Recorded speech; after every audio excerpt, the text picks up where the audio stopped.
Иә. Бақылаулықтардың кезінде қол бұлғап, рахмет әпке деп рахмет айтып кетеді, телевизияны ашып та. Олар жаман комментарий жазып, қандай еркектер. Білмеймін ғой. Олар, значит, қақты отыр, ақылыпты отыр. Жазатындар, көрсетші ана машинасына. Қандайларды? Гүлсара, мына нені мобилді көмекшім қарайды ғой, мен қарамаймын ғой. Бірақ үстінен арасында контроль жасаймын ғой. Сонда мынаны қара. Жаңа көрдің ғой? 400-ге жуық кілең жігіттер. Ішінде қыздар да жазады ғой. Бірақ енді көбісінде кілең сәлем, әлем, анау мынау қай жылғысың, құрсын, жасы 50-ге келген танымалы жазушы журналист әпкесіне қай жылғысың деп. Иә, сәлеметсің бе? Содан жаңа мынаны енді өстіп жасап беру деген не енді айтшы. Қыздар арасында аз. Кілең жігіттер. Сәлем, әлем, сұлусыз, анаусыз, мынаусыз, күйеуіңіз жоқ па? Осы Меруерт ханымның күйеуі бар ма, жоқ па? Бәрін басы ауырып өлетін болды ғой. Бар, Құдайға шүкір, бар күйеуі. Не деген адамсыңдар, күйеуі жоқ па деп. Айналайын қазақ жігіттері. Қазақстанда дені дұрыс, есі дұрыс, қолына қалам ұстаған бір әпкелерің шықты саяси салада. Барына шүкір десеңдерші.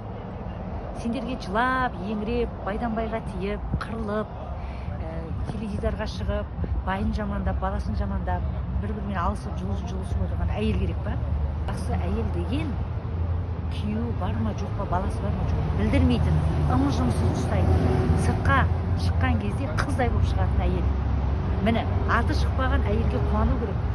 Сендерге танымал болса, міндетті түрде аты шығып, қуып жүру керек па? Байы анау оңбаған, баласы анау оңбаған, қайын жұрты көркінеді, бір-бірін қуып жүру керек па? Не деген психология, мен соны түсінбеймін.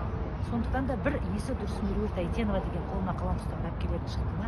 Жандарыма, мына жерге бір жылы сөз жазсаңдар, әпке жарайсың. Өзіңізде қазақ қыздары жасай берсін деп жазып қойшы болды. Сосын мен күніге тойда, жиында жүрмін ғой. Бір шоқ гүліңді алып келіп, микрофонды алды, тамадаға айт, мына жерде Меруерт әпкеміз отыр. Мен елдің қызына бір қошеметіне көрсетейін деп, бір шоқ гүлімен келді. Әпке, жасай бер. Қазақ жігіттері артында тұр деп айтып қойсам болмай ма? Тығылып, окопта жатқан. Сәлем, әлем. Сәлем, әлемнің әйелі емеспін ғой, мен жандарым-ау, жасым 50-ге келді. Апамын ғой, мен әжемін ғой, немересімін. Сәлем, әлемді айтпаңдар. Маған айтуға болмайды, ол маған лайықты емес. Аман болсын қазақ жігіттер. Сендерді үнемі қолдаймын, қорғаймын. Үнемі еркектерді сыйла деп сендер жақ болып тұрамын. Әйелдің бәрінен жүндей тұтып отырады, комментарийда былайша духы жетпейді. Келе алмайды қасыма. Енді өстіп жүргенде абырой түсірмесеңдерші, абырой ортақ қой. Абырой түсірмеңдер, жігіттер. Абырой ортақ.